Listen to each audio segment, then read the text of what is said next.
National, qui pour certains combattaient à mes côtés depuis plus de 5 ans, et même pour Alain Lamé, 60 ans.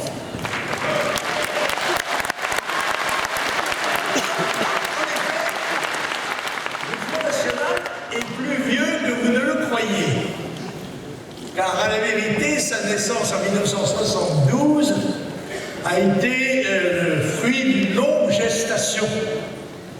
Il est l'aboutissement, à travers 3 mouvements dissous par le gouvernement, le Front National des Combattants, 1957, dissous en mai 58, le Front National des Combattants, 1958, dissous aux barricades d'Alger en 1960, et le Front National pour l'Algérie française, dissous en 61, par tous les généraux. Il s'est prolongé par le comité pour l'élection à la présidence du candidat d'opposition nationale, dont j'étais le fondateur et le secrétaire général. Il est le fruit d'une volonté permanente de doter d'une organisation démocratique militante le courant d'opinion qui prenait sa source dans les idéaux de patrie et de nation et qui refusait le schéma politique établi après la Deuxième Guerre mondiale et qui partageait la représentation entre la gauche marxiste socialo-communiste et une droite gaulliste, l'une et l'autre communiant dans le conformisme et la pensée unique.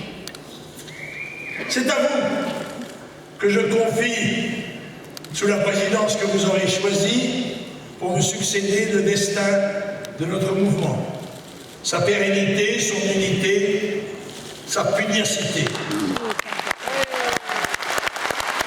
Chers compagnons, que le chemin parcouru depuis mes débuts dans la vie politique, j'en ai vu défiler des gouvernements et j'en ai déploré des reniements sans cesse plus dangereux que les précédents ayant enrobé de bons prétextes, prétendument progressistes, que de promesses bafouées qui ont détruit chez le peuple de France le sens de la parole donnée et la valeur sacrée du serment prêté.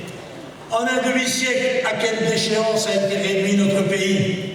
Il suffit de dresser un portrait de notre décadence pour constater que les heures les plus sombres de notre histoire, les politiciens lâches ou médiocres n'ont cessé d'en favoriser la venue pour aujourd'hui et pour notre avenir immédiat.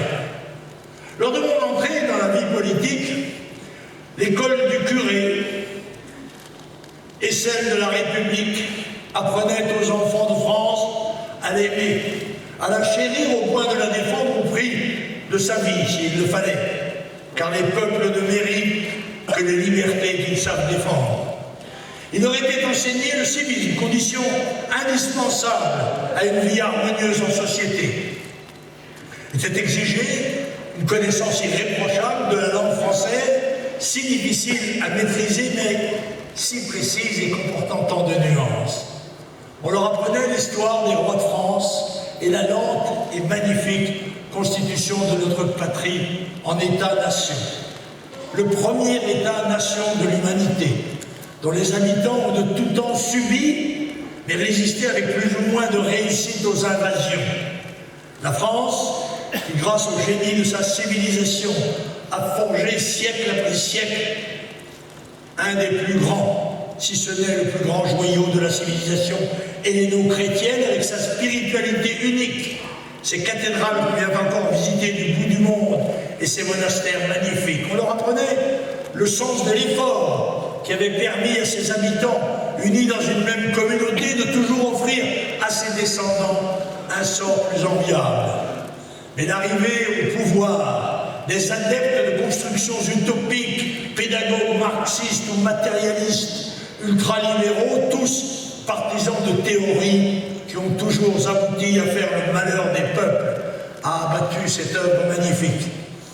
Les études littéraires sacrifiées à celles des mathématiques, devenues le pont aux âmes, même les études médicales. Dans ce domaine, il a été établi un numerus clausus qui en limite l'accès. Mais cette année, sur 6600 nouveaux médecins, 3200 sont étrangers. Quant à la quant à la poésie, qui est l'âme de l'intelligence, elle a pratiquement disparu des programmes. À l'enseignement fédérateur d'une communauté nationale forte, car fière de ce qu'elle est et sachant d'où elle vient, a succédé un enseignement au rabais, avec pour conséquence qu'en France, un habitant sur 6 est illettré, que 15% des lycéens ne savent ni lire ni écrire correctement, et que certaines universités ont même dû instaurer des cours de français pour leurs étudiants.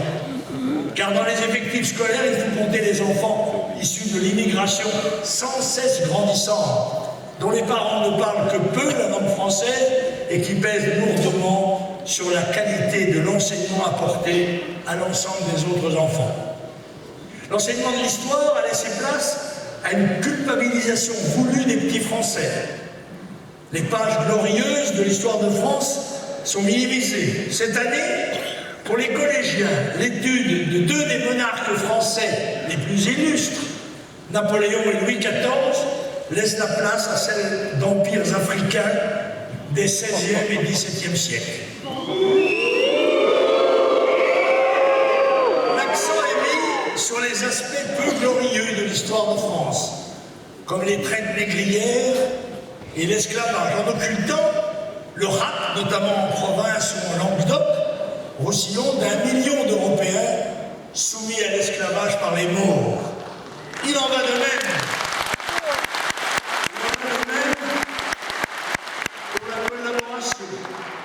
Aujourd'hui, pas une semaine ne se passe sans qu'à la télévision, devenue depuis 40 ans le principal organe de propagande de l'idéologie dominante, ne soit diffusée une émission sur cette période où les Français, là, sont vendus, à l'exception de quelques-uns, de préférence communistes et d'origine étrangère, n'auraient eu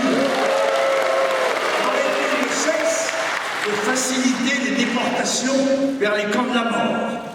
Quant à l'œuvre civilisatrice que fut la colonisation, que nous réalisions encore lors de mon entrée dans la vie politique au milieu des années 50, construction des infrastructures de transport routier et maritime, des hôpitaux et des dispensaires, des écoles, pour lesquelles la France payait des fonctionnaires, elle se résume dans les manuels d'histoire d'aujourd'hui à l'oppression des peuples autochtones et aux guerres de décolonisation dans lesquelles les soldats français venus protéger les populations